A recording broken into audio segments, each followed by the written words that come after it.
Isang makulay na paglalakbay sa kalawakan ng kilig at saya kasama si Lee Min-ho.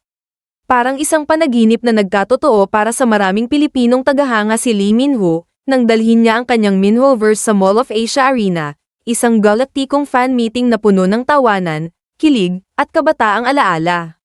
Sa isang kakaibang twist, pinasaya ni Minho ang kanyang mga tagahanga hindi lamang sa pamamagitan ng kanyang presensya, kundi pati na rin sa paglalaro ng mga tradisyonal na larong Pinoy. Gaya ng tumbang preso. Sa segment na ito, dalawang mapapalad na fans ang nakalaro mismo ang Korean superstar.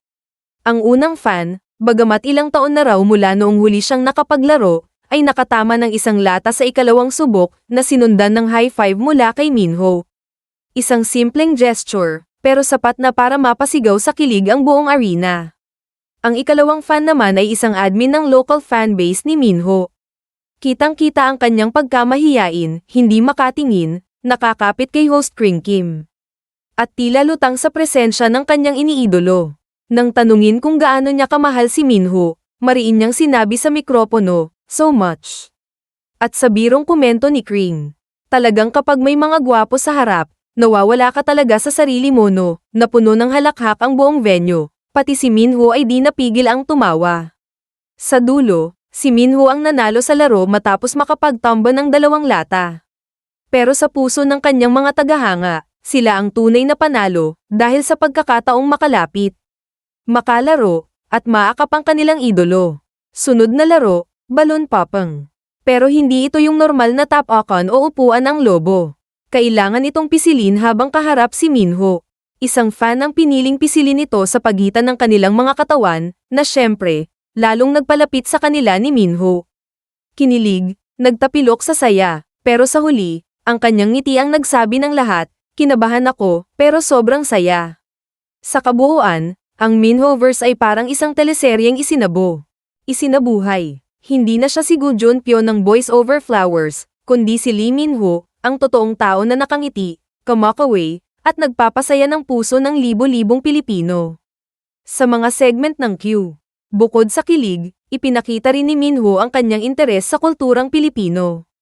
Tinanong niya ang pagkakaiba ng mahal kita at mahal ko kayo, at nagpakilig pa lalo nang sabihin niya sa malalim at malambing na boses, "Uwi tayo sa bahay ko.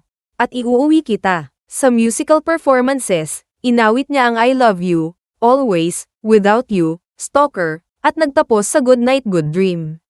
Hindi lang damdamin ang napukaw, pati emosyon ng buong crowd. Sa pagtatapos ng event, taos-puso siyang nagpasalamat. "With the love that you have given me unconditionally, it really makes me a better person and better actor to portray better roles for all of you. Mahal kita." Sa Minhoverse, hindi lang siya artista, isa siyang alaala. Isang kwento. Isang karanasang bitbit ng bawat pusong kinilig, tumawa, at muling naalala kung gaano kasaya ang maging fan. Naranasan mo na bang magka-crush sa isang bituin? Ngayon, alam na ng mga Pilipinong fans kung ano ang pakiramdam kung ang bituin ay bumaba mula sa langit at niyakap ka pabalik. Lee Min-ho was born on June 22, 1987, in Hoi-sok-dong, Dongjak District, Seoul. Raised by Buddhist parents, he is the younger one of 2 children. During childhood, Lee initially hoped to become a professional football player, citation needed.